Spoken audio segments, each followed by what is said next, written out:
Yep. All right. Sorry about that, folks. I'm a little rusty. Forgive me. Welcome to the smartest people in the room. Happy New Year to everyone. We are so glad you are here with us. And just by showing up today, you're already demonstrating your very own smarts. Today, I am pleased to feature two living legends from the songwriting, producing, and performing side of the industry. Among several things they have in common is a long, enduring friendship and a shared passion for creating and performing iconic songs. So I am beyond thrilled to present these two stars to our audience. I promise you will leave today a lot smarter than you arrived. Before we get started, let me take care of a little bit of business. I want to thank our sponsors for all of their support, for without it, we could not do what we do for free. I want to thank First Horizon Bank, Turnkey ZRG, Four Roses Bourbon, MedJet, Create Tennessee, Tennessee Entertainment Commission, Project Music, KM Relief, and Tennessee Brewworks. Also, to the audience, feel free to introduce yourselves in the chat window. The reason we do these webinars is twofold. First, we want to showcase really smart people and the amazing work they do day to day in the industry. But the second reason is a little bit more nuanced. Many of you know that I am a music industry headhunter. I place music executives in roles throughout the industry. So by definition and function, I help people connect with companies. In this series, my goal is to help you make more connections, and I invite you to take full advantage of that opportunity. Specifically, I invite you to engage with the speakers and the other attendees in the chat of the Zoom. Please feel free to introduce yourselves, share your LinkedIn profile, say hello to your friends, and make some new ones. And ask questions of our speakers. We will try to address as many of those along the way as possible. And please make sure your chat is set to address speakers and attendees, not just the speakers. Furthermore, I want to talk about one of my new sponsors, MedJet. MedJet is the top-rated medical equipment, medical transport and travel security program for people who travel extensively, just like rock stars like these two guys today. It provides insurance coverage that gets you to the nearest hospital if needed and will get you home. MedJet is travel protection elevated. Thank you, MedJet, for your support. We're delighted to have you as a sponsor this year. Also want to thank my good friend and smartest people in the room, alumnus Paul Zamek, for helping curate today's event. Paul, you are the best. Thank you so much. So let's get down to business, folks. In today's host seat, we welcome T.G. Sheppard. T.G. is a decorated songwriter and performer in his own right. Over a career spanning 45 years, T.G. has had a total of 21 number one hits, including 8 consecutive number ones between 1980 and 1982. Let that sink in, folks, 21 number ones. He was very close friends with Elvis Presley and hosts the weekly T.G. Sheppard Show on Sirius XM's Elvis Channel. He also happens to be friends with many other of the most accomplished artists throughout the entertainment field, including today's featured guest, Mr. Steve Cropper. Steve is a living legend in the music industry. As a songwriter, he has written some of the most iconic songs of the 20th century, including Sitting on the Dock of the Bay, Green Onions, and Knock on Wood, just to name 3 of his many hits. As a guitarist, he always appears on the every best of list ever published. He is music royalty, and best of all, he is one of the nicest guys I have ever met. One of my favorite facts about Crop Dog is he is one of the only 3 people who are simultaneously inducted into the Rock and Roll Hall of Fame, the Musicians Hall of Fame, and the Songwriters Hall of Fame. Any guesses as to who the other 2 are? Please insert your answers into the chat window below. Ladies and gentlemen, without any further ado, it is my pleasure to welcome these 2 rock stars to the smartest people in the room. TG, please take it away.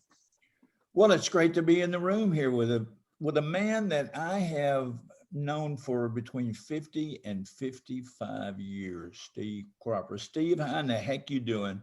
I'm fine, but I'm not that old.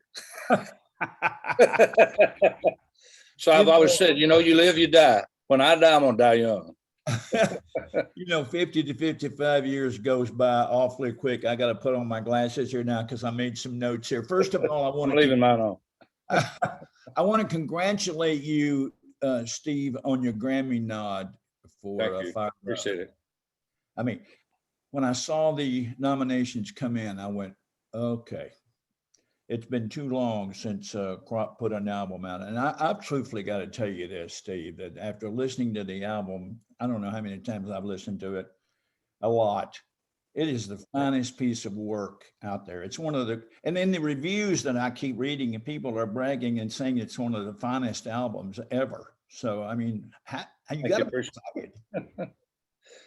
Well, I can tell you this. It was a pandemic album. The band had never been in the studio together.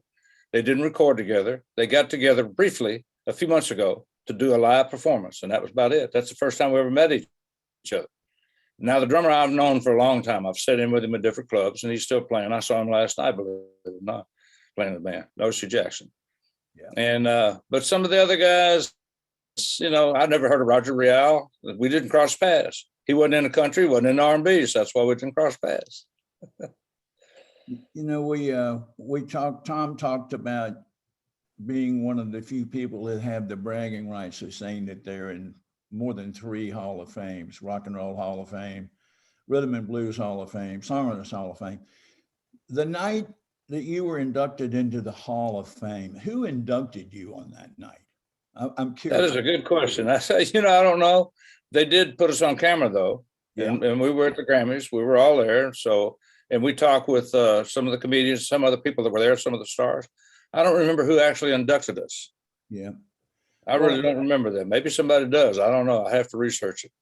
Had you often thought about wanting to be in the Rock and Roll Hall of Fame before it happened? No, but I do know about the Musicians Hall of Fame and that kind of stuff. Yeah. So the year before we were inducted, somebody wrote in Vanity Fair, one of the magazines, I guess Booker T and the MGs, since we got overlooked several years, will never be in the Rock and Roll Hall of Fame. And the very next year we got inducted in it. So that might have been the launch. That might have done it right there. I don't know. Who knows? I think everybody in our business, I think the greatest thing that can ever happen to a performer or in our business is to be in the Rock and Roll Hall of Fame. I mean, I'll never be there because I'm a country guy, but to have a friend like you who is in the Hall of Fame, it just blows me away. Tell me, let's get caught up for a second here. What are you up to these days? We haven't had dinner in a while, and I need to get caught up. What's going on in Steve? Well, I get to eat a lot. Let's put it that way. And I tell everybody, I can't take you on my airplane. I can't take you out on my yacht, but we're going to eat. What's going on in your world right now? I know you probably got you know, just still coming down off of this album and all of the accolades go along with it and everything. And I don't know. And I think that the title that we wound up using, which is a title of one of the songs on the album. Yeah. And I went down it. They wanted me to, the album had been called 2 or 3 different things. The owner of the record company, or the president of the record company, called John Tiven, who was my co-producer, myself, and said, we need to change the title of that record. So I did Fire It Up. Well, it's perfect for the pandemic. And I think most people thought that it was Fire Up the Grill. It's actually, let's fire up our relationship. Give me yours and I'll give you mine is the lyric in the song. Wow. You know, a lot of people through the years have looked up to you. Mm-hmm.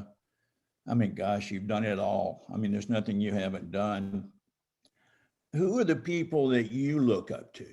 I mean, are there people that you look up to? Well, it all depends. I knew from an early age, I listened to the same people that everybody did. Chet Atkins and Les Paul were 2 of my favorites. And I knew right off, the world didn't need another one of those guys. And definitely people like B.B. King and all that, the world didn't need another one of them.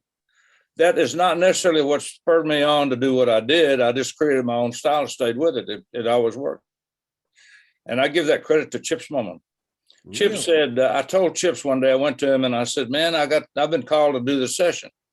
What do I do? I said, I don't know what to play. And he said, just play whatever you feel. He said, if they don't like it, they'll tell you they don't like it. And I'll get you to play with something they like. They liked it. So I kept it going. So you remember the days of Stax when you worked there and as a promotion guy, that I was known as a rhythm guy. And I did something nobody else would do. I played rhythm patterns, more like drum patterns on the guitar. And it seemed to work. And they said, Cropper doesn't do any solos, right? All of his solos are 8 bars in and out. That's the way I've always looked at it. Now, the licks that I play in a song, it's very simple the way I do it. All you got to do is listen to some of them. And I always complete the line that the singer just left. Maybe there's a trick in that. I don't know, but maybe that's why it worked, because I was always playing melody that was written for the song. Wow. You know, I heard something the other day, and I got to ask you about this. A lot of people who admired you want to meet you, okay? And I had never heard this story before. I'm trying to think of who told me this story, but tell me the story about Jimi Hendrix driving from Nashville to Memphis to meet you. I never knew this story. Tell me about that. Well, I love it when Deanie said, there's a guy here. I know you're not supposed to be disturbed when you're mixing. It was a day off and a day for mixing at Stax. And my rule was, do not disturb me when I'm mixing. Right. She came back and said, this guy has driven all the way down from Nashville. And I said, that must have been before they opened up I-40, because it doesn't take that long nowadays. In those days, the old Highway 70 or whatever it used to be, took forever to drive up here. But he did. And so I came out to get something to eat after 5 o'clock, and Deanie Parker was still there. She was the hostess, basically, that kept people, you know, when the red light was on in the studio, she'd keep people back.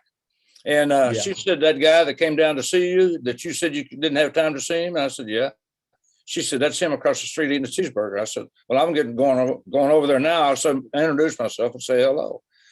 And when he told me his name was Jimi Hendrix, it didn't mean anything at the time. And I said, stupidly, have you played on any sessions? Oh, yeah, I did some in New York. I said, really, what did you play on? Found out Don Covey, he played on that. I said, good. When we finish our cheeseburger, I'll take it across the street. Would you show me that lick? He said, absolutely. So I hand him we go across to the studio. I pick up my guitar and hand it to him. He turns it upside down. I said, Jimmy, I can't learn it like that. Oh my God. So I remember when he had the little strings on top. Yeah. But he did change in the course of it. They always had that Stratocaster. He'd take a right-handed Stratocaster, turn it upside down, but he finally started stringing it backwards too. Oh my. So the big strings were on top instead of the little strings.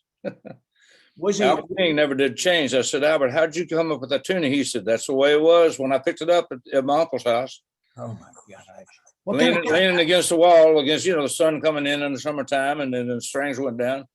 So I tell people that they don't want to believe me. So I put it on a strobe one time and got his tuning, and nobody believes me. His E string, the big string on top of the 6th string, was all the way down to a C. It just flopped. But he didn't use it. He used it as a sound every now and then, but he didn't play on it. So to get the bends like we do, he had to pull down to get those bends. That's the way Albert King played. Wow. You've had the chance to work with some of the greats. I mean, and of course the Jimi Hendrix story, I love that. And of course, we all know what Jimmy went on to do with his career. Good gosh. I mean, I know you remember this story so well, but I got a phone call one day. I had left right before I started working at Stax Records with you a gazillion years ago.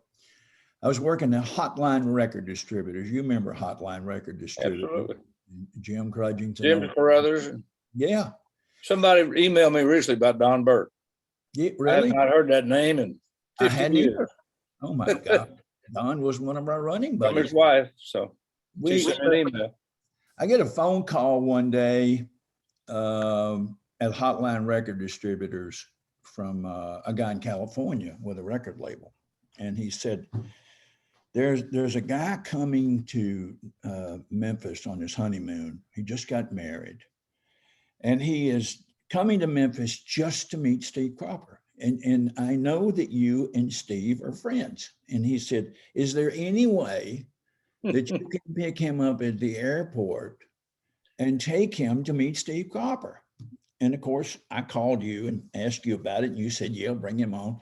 Well, I went to the airport to pick him up. He had just released his first record.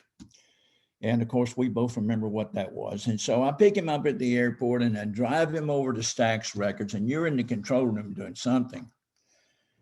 And I walked in with this guy, and of course, the guy I'm talking about wanted to meet Steve Cropper that I brought in the studio that day was the one and only John Fogerty.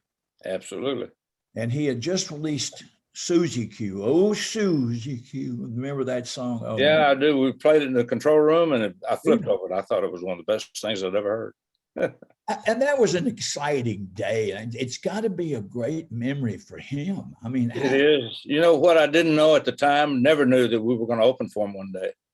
Really? I didn't Late 60s, we did. We did a whole tour with him. Really? And did that. We did a TV special, a movie TV special from the Oakland Coliseum for a show that we did. Really? And then he asked us again, and because of Booker being at college, couldn't do it, and then he turned it down. And he didn't have a choice about turning it down, but he did. Well, you know, Fogerty is one of those guys, you know, and you know, strangely enough, I have not seen him since that day. I really haven't. I've thought Well, about, I have many times. have you?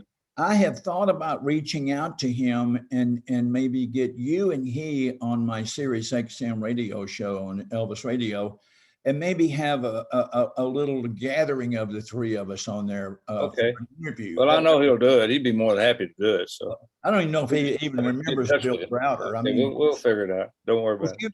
Of course, you've known me forever as Bill Browder, and then of course Bill Browder became Chi Sheppard, but Fogerty would probably. There's another story too about that. I remember your old name too. We won't bring that up if you don't want it up. I don't care. Go ahead. There's no You secret. went out rock and roll. You had a rock and roll record of Brian. Yeah, I did. Brian Stacy. Oh my gosh, you're embarrassing me now. Oh. Let's go back a few years. Oh gosh. I mean, we go back so far. I mean, geez. I mean, really and truly, when I tell people. But for those fans out there, I'm going to tell them this story real quick. I had you and your wife over for dinner one night. We did steaks. The girls are in the kitchen. They've already cleaned up the table. They're in there doing dishes. And you looked at me and you said, man, I can sing as good. I know I can sing as good as some of these guys in Nashville. I said, Bill, why don't you go up there and cut yourself a record? And you did. A little record called Devil in the Bottle. So, well, we got lucky with that one. That was the first of 21. But you were convinced you knew what you wanted to do. So there you go. It wasn't about being a better singer. You're not. And we know that. That's not the point. Yeah. But you said that. Well, you know, in a way that came from your heart. You knew that you could make a record. Well, and you did. You made a bunch of them. To come on with 7 more, it was ridiculous. It's just been. I mean, I'm kind of like you. I probably have to pinch myself every morning when I wake up to the life that we both live. I mean, yeah, you know, very lucky. When I think of musicians and stuff, I don't think you and I have ever had a chance to talk about these two next names, but I'm going to mention 2 names to you, and I want you to give me your thoughts about them. When I mention the name Stevie Ray Vaughn, what comes to your mind? Well, basically, he was a great guy. 2 things come to mind. One is playing with him up in Washington, D.C., him and his brother. The other is the helicopter situation. Right. And I could just visualize that. Yeah. Peter Jackson put him on the flight. It was very simple why he was on there. So Peter Jackson came and said, I still have a seat left on one of the helicopters. Jimmy Vaughn said to Stevie, said, you're by yourself. I got my wife. We need 2 seats. I'll catch the second one. You take that first seat. Wow. So it wasn't Jimmy to put him on the plane, basically. It was, you know, who knows. But I know Duck and I used to play golf with Peter Jackson all the time. Really? And he always beat himself up. He said, I was the guy that put Stevie Ray Vaughn on that helicopter. I still think about it. Wow. Great guy. He deserved everything he was because he was humble. He was a good guy.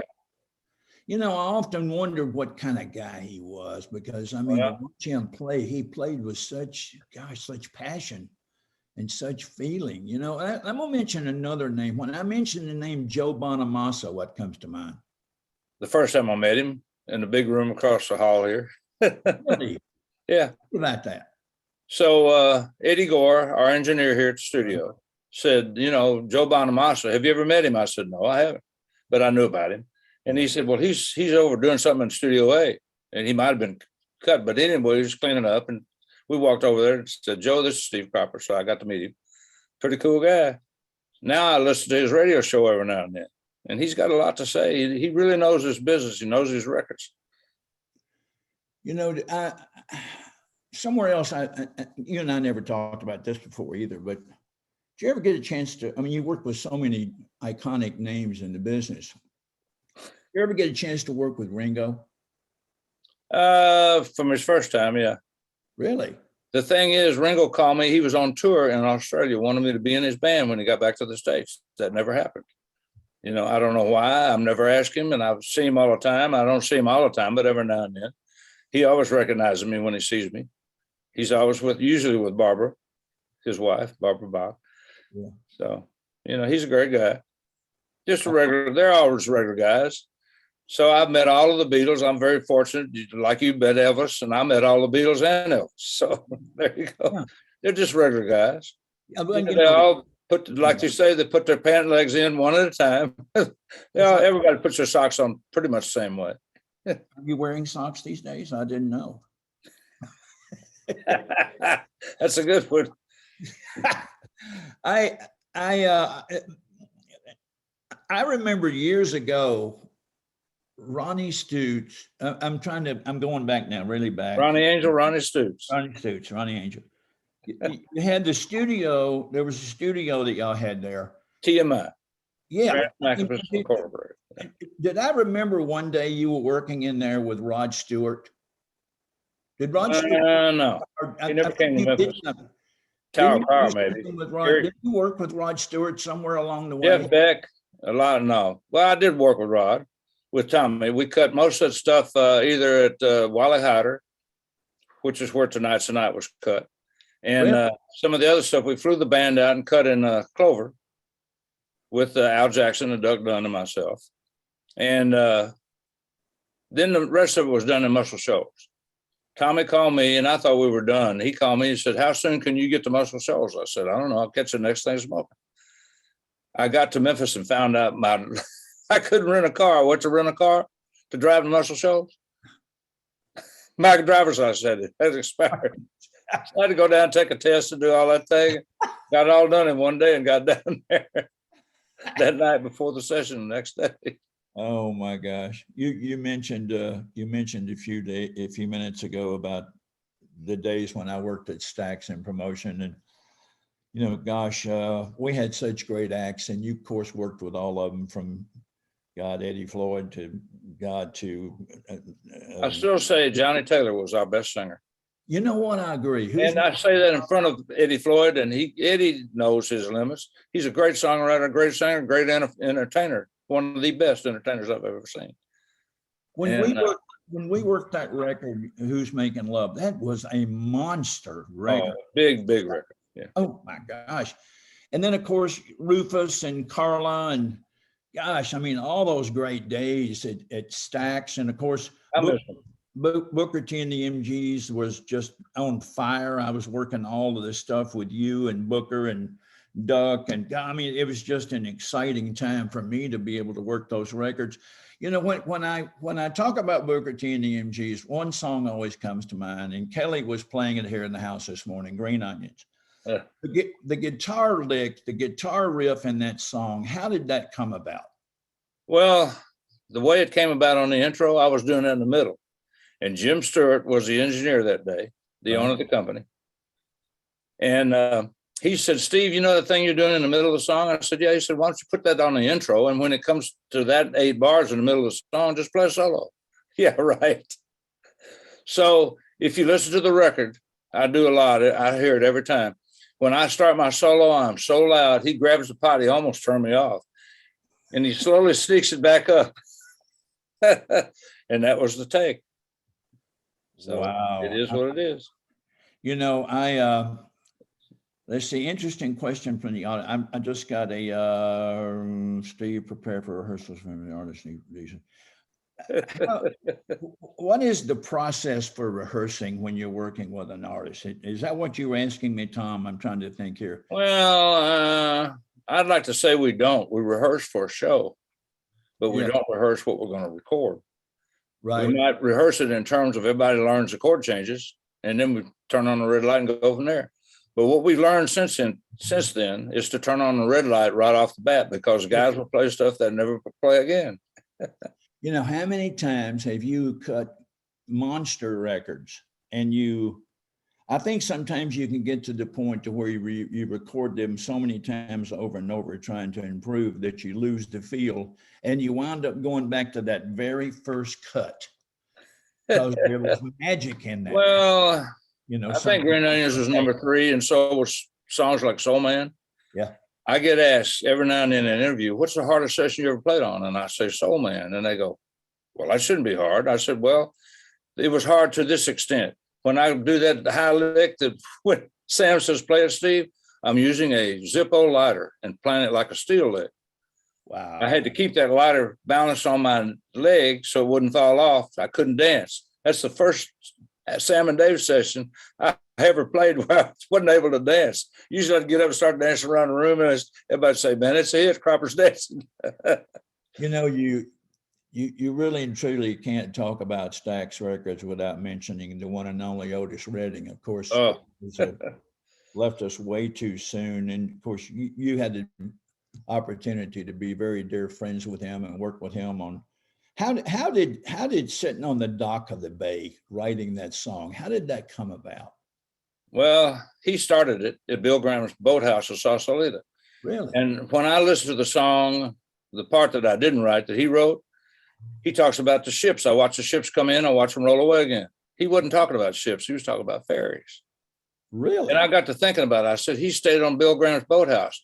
And Neil Young, we were out with Neil Young. Neil comes back in the dressing room, had never done that before. He said, I'm reading this book on Stax, and it's talking about Otis when he wrote Sitting on the Dock of the Bay. He said, I stayed in that boathouse the week after the Otis did. He said, nobody's ever validated that before, but it's validated now in this book. I said, great. So I got to thinking, I said, he's on the backside of the mountain. He couldn't see the Golden Gate Bridge or the ships. He must have been doing something else. So I was out riding with Robert Cray, of all people. Wow. And I came down on Sunday morning. He asked me on Saturday night, we're riding. He said, do you mind if I get off tomorrow? My wife wants to go to the mall. I said, okay.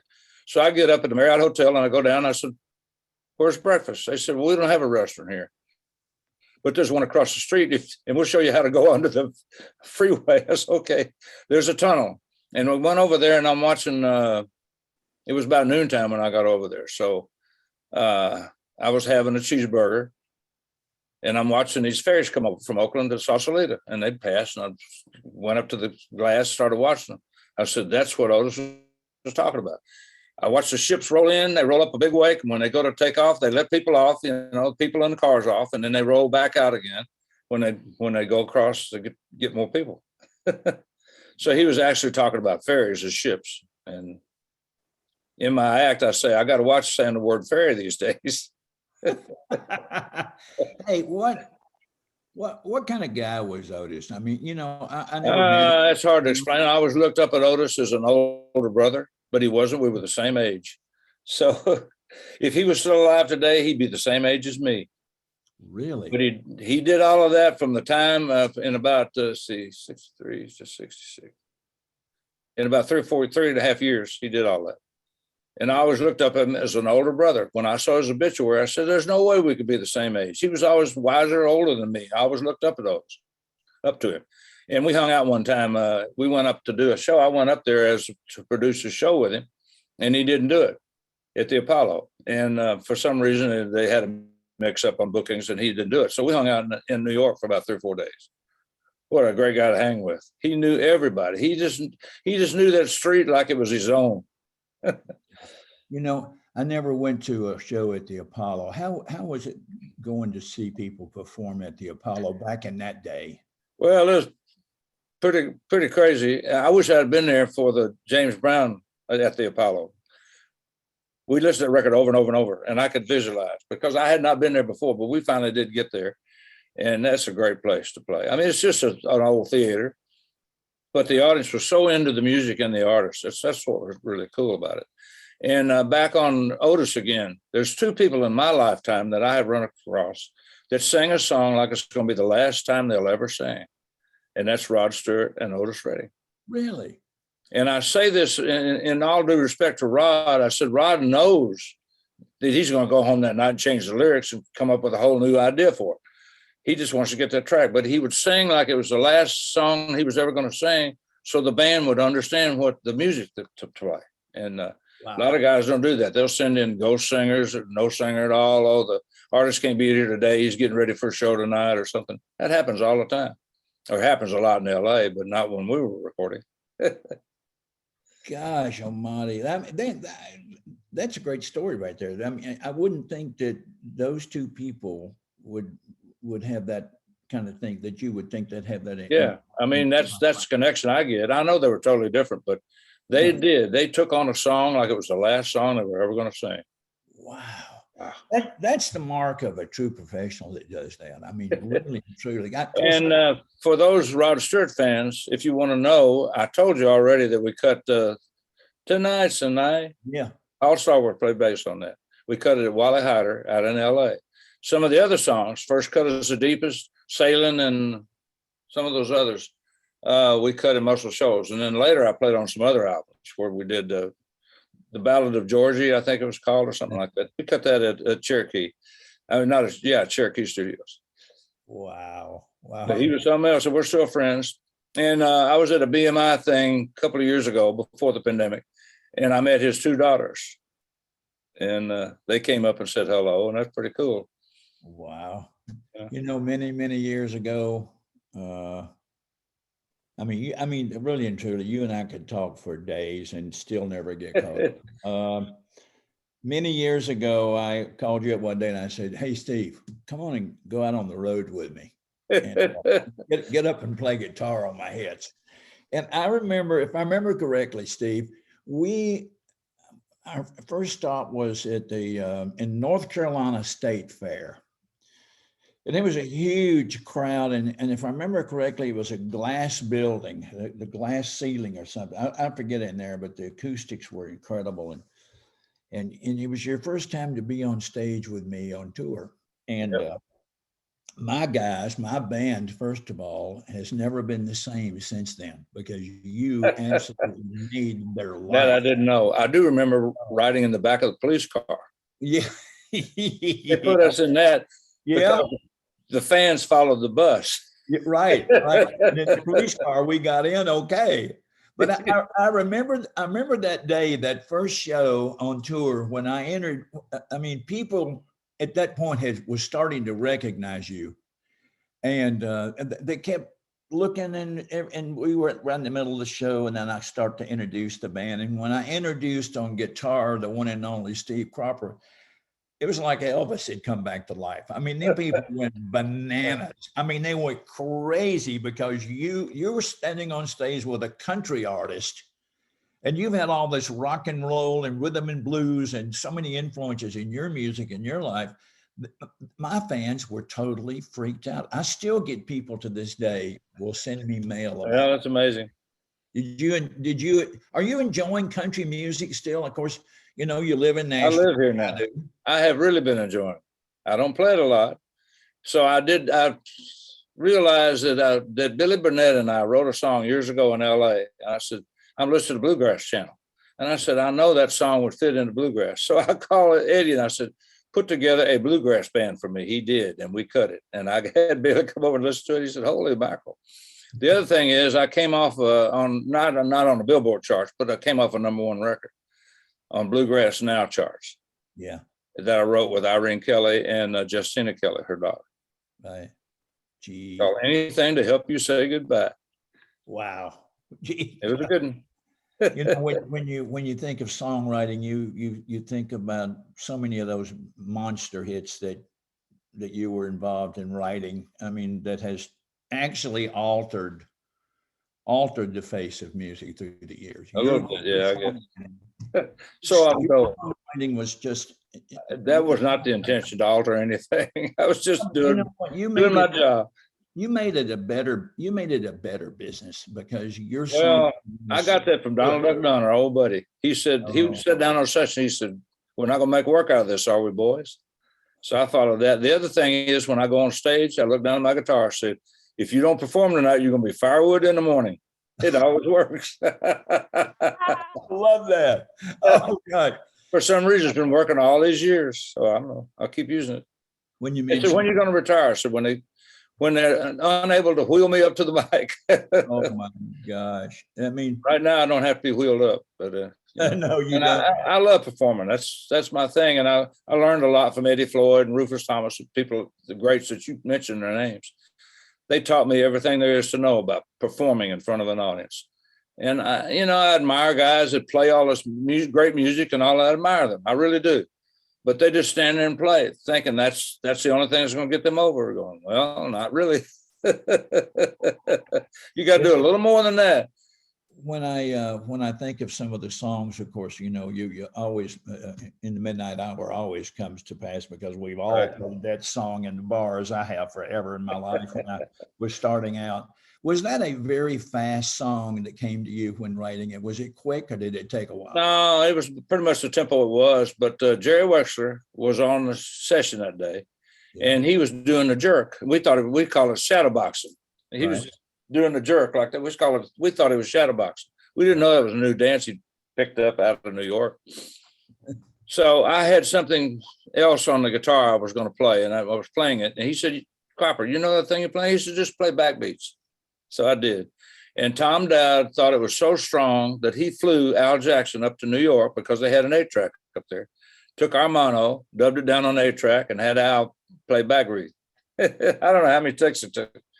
Probably the first take, whatever. He was that good. Wow. Well, and of course, your name is so synonymous to the Blues Brothers. I mean, let's face it. I mean, God. Hey, how now you played with the Blues Brothers, closing out Winterland on New Year's Eve with the Grateful Dead.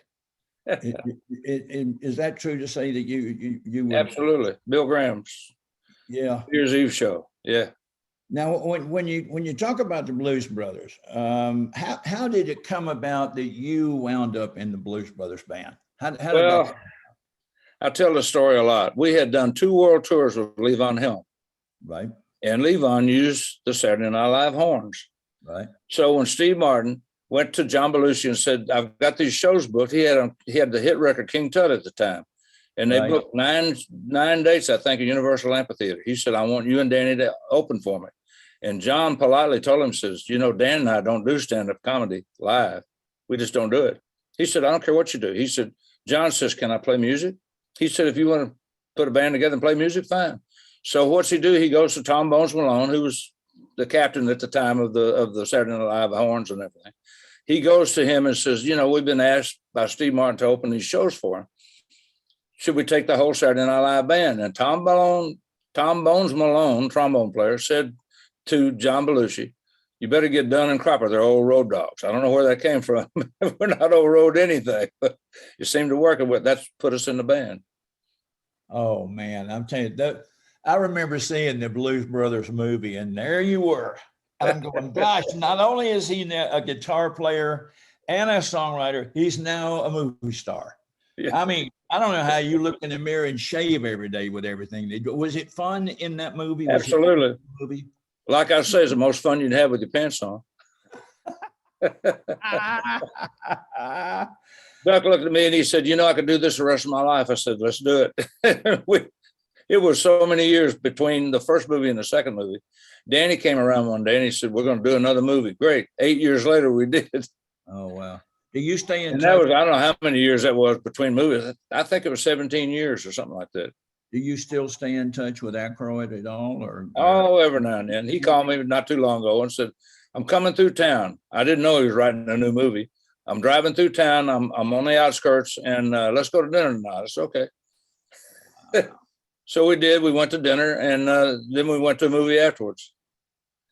And nobody really knew who he was. If they did, they didn't say anything. Oh my gosh, they'd have gone crazy. I mean, yeah, Jesus. I mean, my favorite Dan Aykroyd movie is Driving Miss Daisy. I mean, I watch that movie at least. He's a superstar. A lot of people don't know how smart he is. He's one of those. He's got an IQ through the roof. Really? A lot of people don't know that.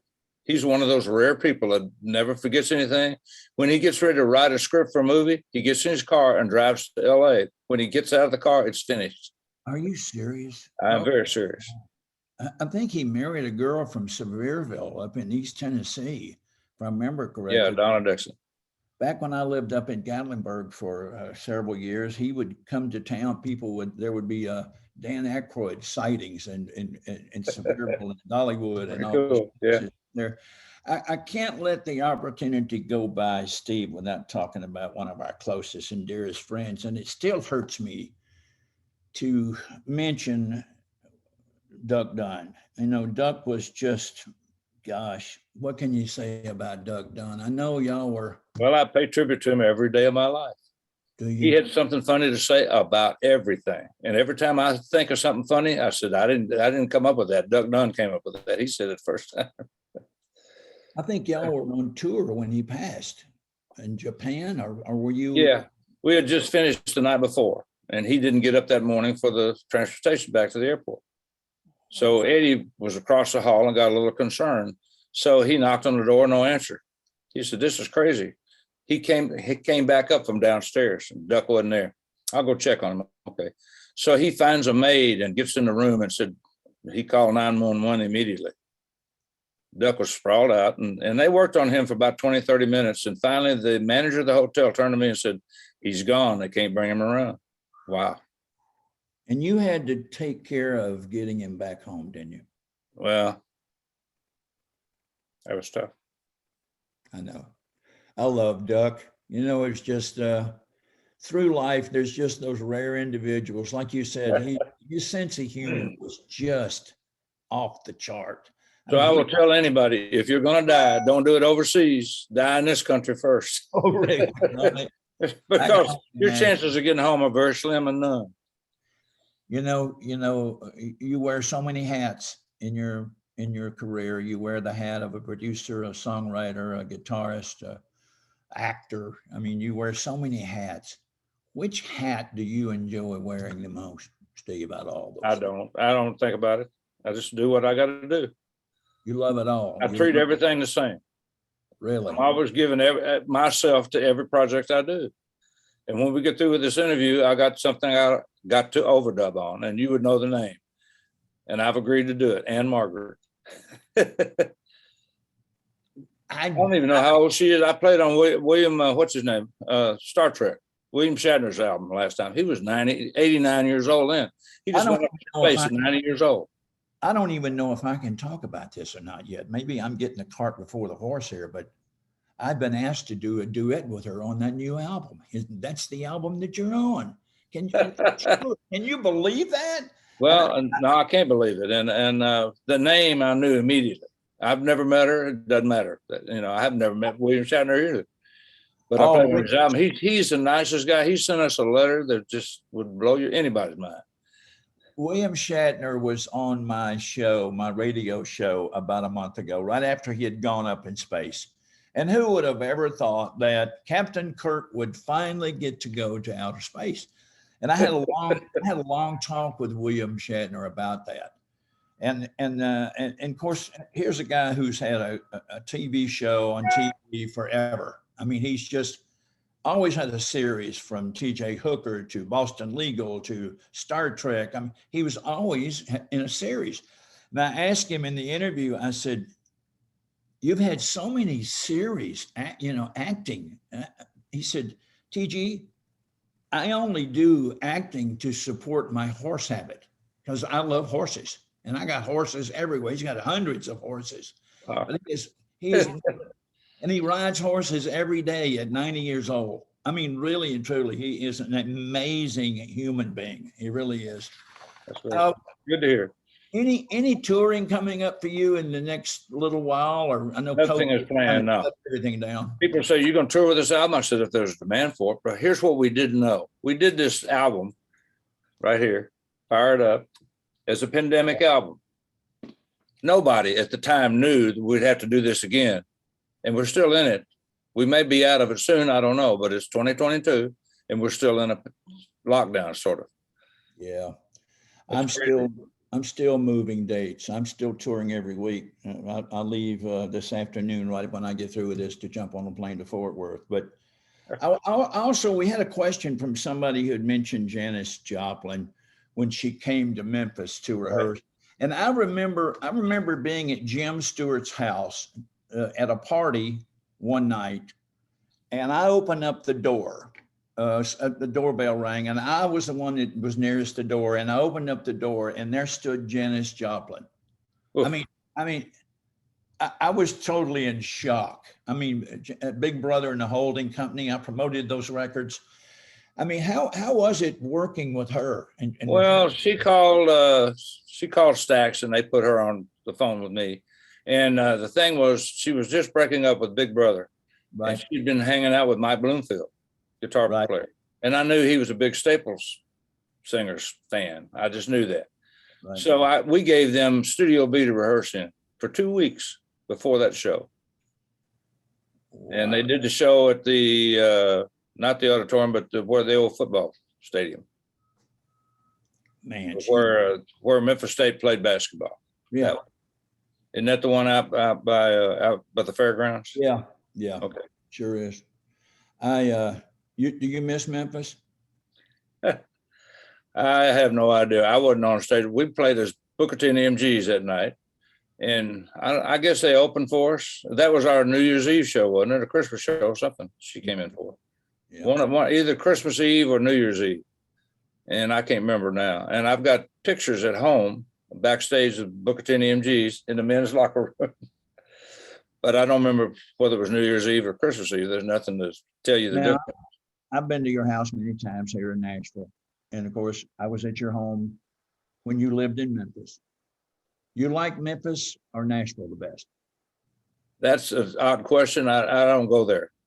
Yeah. There are things about Memphis I love and still love today.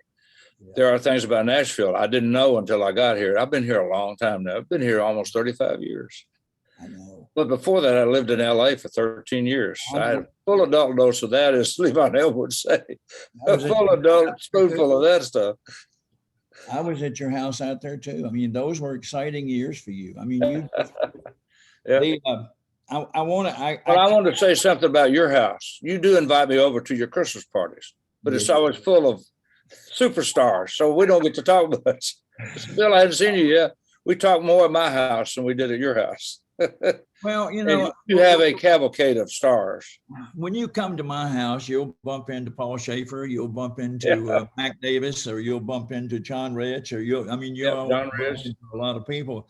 I remember one of the last times that you were here at the house for dinner.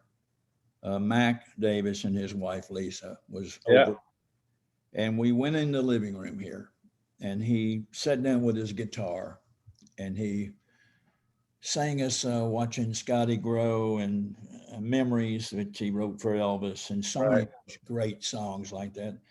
I've got a photo of that moment of you and Mac and I sitting on the couch, and it just, wow. So I remember one time we're out at Mac's house.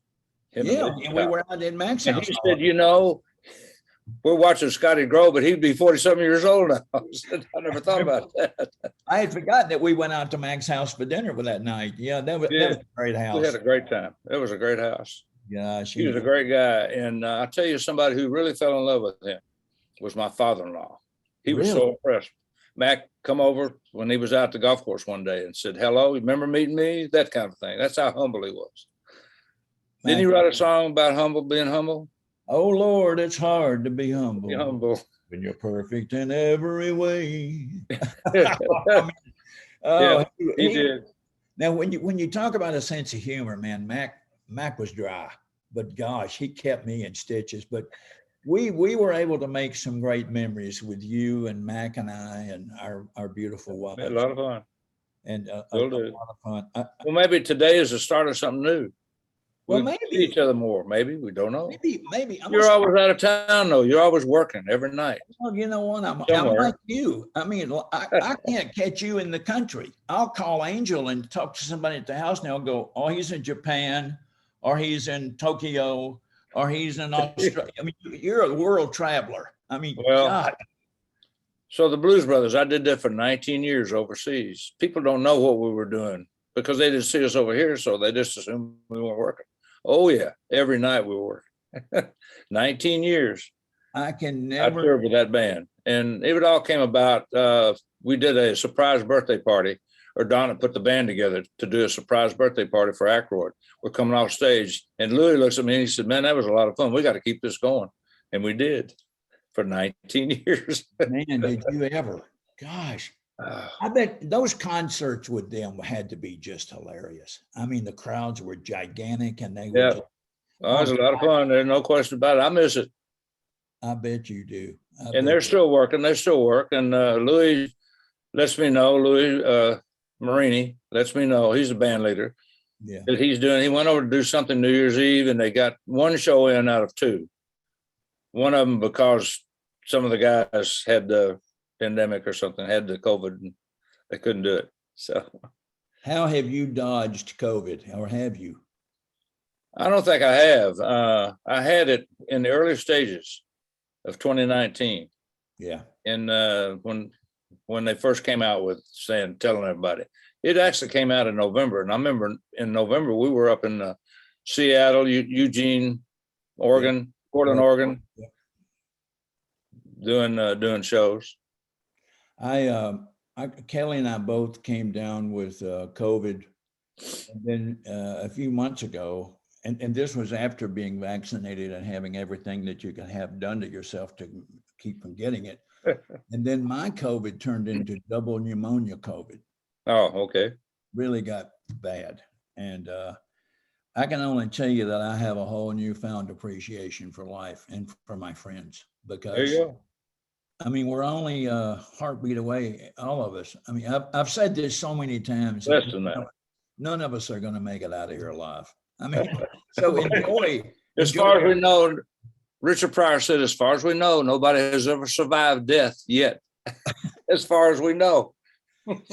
Speaking of death, it reminds me of a story, and in closing our segment out today. Many years ago, you and I went deep sea fishing. Okay. Oh, God. Deep shark. Oh, and we went shark fishing, and we did fairly well, but we got so far out in this boat. We were out there all day, it seems like. And I got to fighting this hammerhead, 6-7 foot hammerhead shark. And you were on the back helping me, and we were helping each other. And we didn't realize that the ballast pump had gone out in the boat, and we were taking on water. And all of a sudden I kept feeling the boat getting closer to the top of the water. And I'm going, wow. And then the captain came up to us and said, "Boys, we're sinking, and we've shorted out all of the radio. We can't send out an SOS, and we're in the middle of the ocean." And I'm going, oh my God, all my albums are going to go platinum here. I'm going down with Steve Cropper. We're not going to make it. I mean, really and truly. And then so our Captain Bouncer said, if I don't keep going out to sea, we're going to take on more water. If I try to go in, it'll just take on water and sink. And then all of a sudden, what saved us? A boat came by, and we got to screaming, and they heard us and came over. And then the Coast Guard came in with a helicopter. Right. And it's like, we're going to watch you. We're going to nurse you in. If you don't, you're going to have to do the lifeline thing. Yeah. And they lowered a pump down or something, and we kind of started pumping water out of the boat, but then they pulled us into that. But it was listing. It was almost sideways when it would pull into that dock. Oh, gosh, I don't know. You and I have had some incredible memories together, and I think we've got a lot more to make. What do you think? We've had many close encounters of the first kind. And survived it. Hey, tell me what's coming up in the future for you. Is there anything going on that's coming up that we should know about that's going to be happening in Steve Cropper world? No, people ask me, am I going to do another album? We're going to be working on some songs. I know that. Well, I'm telling you what, the conversation. So it may come to be an album. Who knows? And this one is, it's been a great album. The thing is that most of those songs, those grooves, were written for another project, for Felix Cavallari. We got Felix to play on a couple of them, and he said, I'm not going to play on any more of them. I'm definitely not going to sing any of them. So I just scrapped them. I said, that's the end of that. And he and I put out 2 albums. We started writing songs for it. And there's a couple on the first album that he and I actually wrote together with Tiven. And but John called me one day, John Tiven called me and said, I've got all these tracks. Do you mind if I finish them up? I said, I don't care. So he sent me some of them. And I said, man, those are good, but you're going to need a singer. He said, I got one. And Roger Real. Wow. Roger Real. Jeez. I say Real because it's a little grander. And Betty Levette was on an album that I did dedicated. She said, I used to date Lowman Paul and her brother. They always wanted to be the Five Royals. I said, that sounds like a basketball team to me, the Five Royals. I said, our disc jockey always said the Royals. It made it big and grander. Oh my gosh. So we always knew them as the Five Royals. Steve. And that is a guy, Lowman Paulin, who was the leader and guitar player of that band, is the guy that I got my influence from originally. I didn't try to copy him, but I got a lot of influence from him. He played these stabbing licks and played rhythm all the time. Do me a favor and do more albums, because I'm telling you, you're. I mean, we need your music, and I know we're coming up here on our time to pop off here, and I got to get to the airport and catch a plane. I want to tell you first of all how great it is to get a chance to get caught up with you today. There you go, and maybe Tom will let us do a part 2 one day. I would love to do that, and I want to tell you, Steve, because there's a lot more we can go into. Steve, there's nobody in this business when it comes to friends that I treasure more than you. Oh, thank you. I mean, Tom. Good luck on your gig tonight, by the way. Thank you. I know you got to leave here and go catch a plane. So. Yep. Well, you take care and stay safe. I was going to tell Tom earlier, I hope we don't need those guys that new sponsor you guys. Well, you take care and kiss and hug the family for me, okay? Okay. So I went to the doctor yesterday. He said one thing. He said, you're going to live. Well, good. He didn't say how well. He just said, you're going to live. Oh, my gosh. Good to see you, Steve. Tom, take it. I'll turn it back over to you. Goodbye and hello to Kelly. Is she around? Okay. All right. Take care. Bye. Gentlemen, let me just say this on behalf of the audience. We're all in awe of hearing this dialogue today. You guys are both just absolute treasures. Not only are you rock and roll legends and stars and songwriters, you're just the nicest damn guys I think I've ever met. So thank you so much. And I'm going to echo to both of you what TG said to you, Crop, and that is we need more music from you guys. You got a lot more gas in the tank. Man, so keep the hits coming. You're just one of these days I won't be able to afford it. Yeah. Thank y'all. I appreciate you and all the people that joined us today. Thank you for joining in and hearing two people reminisce and get caught up. So it is what it is. Everybody stay healthy, and we'll see you soon. Take care, folks. Bye. Have a good one.